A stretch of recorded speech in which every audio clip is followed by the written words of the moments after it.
Students, how are you? I hope you all are fine at your home. Today we read lesson number 10 of the respiration in organism. Science का chapter number 10 पढ़ रहे हैं हम लोग कि सजीवों में श्वसन, जो कि हम लोगों ने लास्ट वीडियो में पढ़ा था, प्रीवियस वीडियो में, कि कैसे हम लोग ब्रीथिंग करते हैं, ब्रीथिंग होती क्या है और हम लोग कैसे इसको इनहेल और एक्सहेल करते हैं। ठीक है, आज हम लोग पढ़ेंगे what do we breathe out, कि इनहेल तो हमने कर लिया, उस चीज़ को हमने समझ लिया था, लेकिन फिर इसको थोड़ा सा और बताते हैं। हम लोग एक एक्टिविटी करेंगे यहाँ पर, उससे समझ में आ जाएगा। Activity 10.6 page number 114। Take a cylinder, clean test tube और अ ग्लास प्लास्टिक बॉटल। इन तीनों में से कुछ भी एक आइटम ले लेना है आपको, कुछ भी एक ऑब्जेक्ट ले लीजिए। क्लीन प्लास्टिक की बॉटल ले लीजिए, कांच के ले लीजिए, ठीक है। And make a hole in its lid and fix on the bottle. उसके नीचे एक छेद कर दीजिए और इसको फिक्स कर दीजिए। Pour some freshly prepare lime water in the test tube. Insert the plastic straw through the hole in the lid of the some such a way to in the drip of the lime. ये देखिए, ये हमने एक test tube ली है, इसमें आपको क्या करना है, यहाँ तक लाइम वाटर, जिसे हम लोग कहते हैं चूने का पानी, चूने का पानी या लाइम वाटर डाल दीजिए। और इसमें आपको क्या डालनी है, एक स्ट्रॉ डाल देनी है, ठीक है। अब देखिए, ये कह रहा है कि इसमें आप डालिए, then what is the dips the lime water. Now blow generally through the straw few times. उसके बाद में आप कीजिए कि जैसे यहाँ पर एक बच्चा दिखाया है, यहाँ से आप लोगों को इस पर फूंक मारनी है एयर, तो इसमें क्या हो जाएंगे, कुछ बबल्स बन जाएंगे। देन देखिए, straw the few times in their change in the appearance of lime water, कि लाइम वाटर में पानी में जब हमने फूके मारी, उसमें कुछ बबल्स हुए और वो चूने के कलर का हो गया, एकदम वाइट कलर का हो गया, दूधी का कलर का। Can you explain this change on this basis of what you learn in this chapter 6, कि आप बता सकते हैं कि जो आपने केमिकल चेंजेस के बारे में चैप्टर नंबर 6 में जो पढ़ा था, उसके आधार पर ऐसा होता है। You are aware that air we inhale और exhale is the mixture of gases, कि जो हम लोग सांस लेते हैं, इनहेल करते हैं, और जो एक्सहेल करते हैं वो क्या होते हैं, मिक्सचर ऑफ गैसेज होता है। इसमें हम लोग क्या करते हैं, गैसेस का मिक्सचर होता है। इस वजह से क्या हुआ कि ये चूने का पानी जो है चेंज हो गया। व्हाट डू वी एक्सहेल, कि आप एक्सहेल किसे कहते हैं, जो हम लोग श्वास छोड़ते हैं वो क्या है। Do we exhale only carbon dioxide और a mixture of the gases along with it, क्या केवल हम जो श्वास छोड़ते हैं उसमें केवल कार्बन डाइऑक्साइड ही छोड़ते हैं या कुछ गैसेज ही छोड़ते हैं क्या। तो you must have also observe that you exhale on a mirror. आप कांच के सामने जाइए और आप पहले सांस लीजिए, अब इसको छोड़िए आराम से, है ना। तो आप कांच के सामने जब ये करेंगे, a frame moisture appearance on it surface, तो आप देखते हैं कि जब उस पर थोड़ी छोटी छोटी बूंदें आ जाती है, गीला हो जाता है वो, ठीक है। And from where is the drops come from, कि ये ड्रॉप्स जो है ये कहाँ से आई। ये क्या होता है, जब हम श्वास छोड़ते हैं तो उसमें से क्या होती है, हमारे जो श्वास के साथ अंदर गैसेस होती है उनमें क्या होता है, कुछ मॉइस्चर होता है। तो जब आप इनहेल के बाद में एक्सहेल करते हैं तो वो ड्रॉप्स आ जाती है। अभी देखेंगे हम लोग यहाँ पर कि the presentation of the oxygen and carbon dioxide inhale and exhale, कि यहाँ पर एक डायग्राम दिया हुआ है। इस डायग्राम को आप समझने की कोशिश कीजिए कि ये आपके लंग्स हैं, है ना। तो इसमें आप केवल ऐसा है कि जो इनहेल करते हैं वो केवल क्या करते हैं, ऑक्सीजन ही करते हैं, जो एक्सहेल करते हैं वो केवल CO2 ही करते हैं। तो यहाँ पर हम देखेंगे, ये तो हो गया हमारा इनहेल वाला पोर्शन और ये हो गया हमारा एक्सहेल वाला पोर्शन, ठीक है। तो इसमें देखिए हम लोग 21% जो होती है ऑक्सीजन लेते हैं। ये एग्जाम्स में पूछा जाता है कई बार कि कितने % हम इनहेल करते हैं ऑक्सीजन तब हमारी बॉडी में जाती है। तो 21% जो होती है वो ऑक्सीजन हम लोग लेते हैं, और इसमें 0.04% जो होता है हम लोग CO2 भी साथ में इनहेल करते हैं, लंग्स में हमारे जाती है। और जो एक्सहेल करते हैं उसमें जो है 16.4% तो ऑक्सीजन जो हमारी निकल जाती है वापस एक्सहेल हो जाती है, और 4.4% जो है हमारी CO2 निकलती है। मतलब जितना हम लोग ऑक्सीजन इनहेल करते हैं उतना ही हम उसको एक्सहेल भी कर देते हैं। तो ये आप देखिए, ये डेटाज जो है पूछे जा सकते हैं परसेंटेज एग्जाम में, कि लंग्स में जब आप इनहेल करेंगे, एक्सहेल करेंगे, तो कितना परसेंट आप लोग बॉडी में इनहेल करते हैं ऑक्सीजन का और कितना परसेंट उसको वापस एक्सहेल कर देते हैं। नेक्स्ट पॉइंट आता है हमारा ब्रीथिंग इन अदर और एनिमल्स। तो देखिए इसका पॉइंट है, animals such as the elephants, lion, cows, goat, frog, lizard, snakes, birds have lungs on their chest cavities like the human being। कि ये जो ऑर्गेनिज्म है, जैसे कि है ना डॉग हुआ, लिजार्ड हुआ, फ्रॉग हुआ, ये सब क्या हुआ, सजीवों की तरह ही श्वसन क्रिया करते हैं। And how do the other organism breathing, कि और जो दूसरे एनिमल्स या ऑर्गेनिज्म होते हैं वो ब्रीथिंग कैसे करते हैं। तो do they also have lungs there those a human being, कि क्या इंसानों की तरह उनके भी सबके क्या होते हैं, लंग्स होते हैं क्या बॉडी में। तो इसे सबसे पहले हम लोग समझ लेते हैं कॉकरोच से।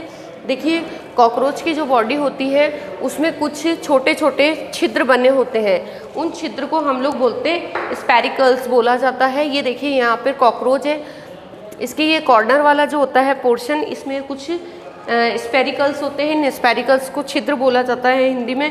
कॉकरोच जो है बहुत small opening on this sides on his body, इसकी जो बॉडी होती है ओपनिंग साइड है, इसका कॉर्नर वाला जो पोर्शन है ये ओपनिंग साइड होता है। And other insects also have similar openings, कि और भी जो एनिमल्स होते हैं उनके भी इस तरीके से ओपनिंग पोर्शन होते हैं। कुछ अलग भी इंसेक्ट्स होते हैं, कीड़े मकोड़े, उनके these openings are called spiracles. इनको क्या बोला जाता है, अभी बताया मैंने आपको, स्पेरिकल्स, ठीक है। और insects have a network of air tubes called ट्रैकेज।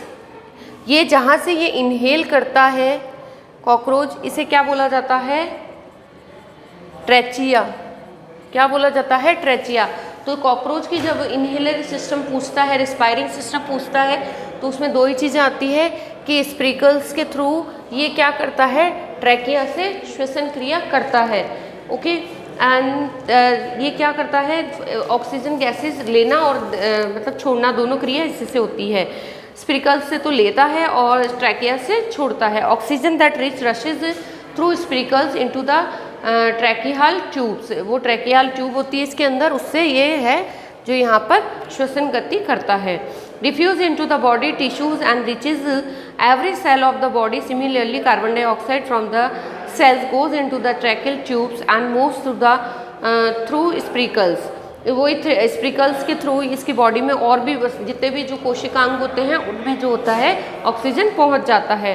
These air tubes the tracheae are the found only in insects, not be any other group of the animal। और जो ये ओपनिंग पोर्शन वाला जो बात आ रही है, जिसे कि हम लोग क्या बोलते हैं, ट्रैकेंस फाउंड, ये जो ट्रैचेस होते हैं, ये ट्रैचिया वाला पोर्शन जो होता है ये केवल किस में मिलता है, इन्हीं टाइप के इंसेक्ट्स में मिलता है, बाकी अदर एनिमल्स में नहीं पाया जाता है। सेकंड है हमारा अर्थवॉर्म। अर्थवॉर्म जो होता है अपनी स्किन से जो है रिस्पायरी सिस्टम होता है उसका, स्किन से में ही इनहेल करता है और स्किन से ही वो क्या करता है, एक्सहेल करता है।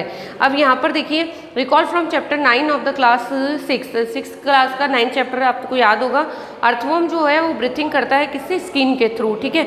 Skin is an earthworm feel moist and slimy on touching. उसकी जो स्किन होती है बहुत स्लीमी होती है, चिपकनी होती है, उसके थ्रू क्या करता है वो उसमें ईजिली सांस ले सकता है।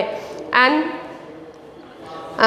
फ्रॉग्स जो होता है, फ्रॉग्स में क्या होता है कि एक लंग सिस्टम होता है ह्यूमन की तरह, उसके भी पेयर ऑफ लंग्स होते हैं फ्रॉग के, उसके थ्रू वो क्या करता है, अपना ब्रीथिंग करता है। अब आता है ब्रीथिंग अंडर वाटर, की वाटर में रहने वाले जो होते हैं ऑर्गेनिज्म वो कैसे ब्रीथिंग करते हैं। तो वही चीज़ है कि हमने सबसे पहले वो 2 चैप्टर में पिछले में पढ़ा था फिश के बारे में, तो उसमें यही चीज़ थी कि फिशेस जो होती है वो अपने गिल्स के थ्रू क्या करते हैं, श्वसन क्रिया करती है और पानी में जो ऑक्सीजन होती है वो उसे ले लेती है। तो यही चीज़ यहाँ पर है कि फिश के बारे में हम देखते हैं। Can we breathe and survive in water, क्या हम लोग ब्रीथ कर सकते हैं और सर्वाइव कर सकते हैं, रह सकते हैं क्या पानी के अंदर। There are many organism which live in water, कि पानी में बहुत तरह के ऑर्गेनिज्म रहते हैं। How do they breathe under water, लेकिन वो पानी में रहकर क्रिया कैसे करते हैं, श्वसन क्रिया कैसे करते हैं। You have studied in class 6 that gills fish help them the oxygen dissolve in water, कि यही चीज़ें अभी मैंने आपको बताया कि 6th क्लास में आपने पढ़ा था चैप्टर्स में कि जो फिशेज होती है वो अपने गिल्स के थ्रू जो पानी में ऑक्सीजन होती है उससे श्वसन क्रिया करती है। Gills are projection of the skin, उसके जो स्किन होती है उसमें ये प्रोजेक्शन होता है, wonder how gills help in the breathing. तो यहाँ पर ये सोचने वाली, इसीलिए आपको आश्चर्य होगा कि वो इन्हीं गिल्स के थ्रू ब्रीथिंग कर पाती है। Gills are well supplied of the blood vessels for exchange of gases. और इसकी बॉडी में जो ये लंग्स, ये गिल्स है, ये इसकी बॉडी को पूरा ब्लड सर्कुलेशन बनाते हैं और इसके प्रत्येक अंग तक गैसेज और ये ऑक्सीजन पहुँचती है। Do plants also respire. अब क्वेश्चन आता है कि प्लांट्स भी जो है रिस्पायर करते हैं क्या। अब देखिए, मैंने आपको बताया था कि प्लांट्स जो थे वो मूव करते हैं नहीं करते, तो इसका आंसर एक जगह तो आया था कि नो, और एक जगह क्या आया था, यस आया था।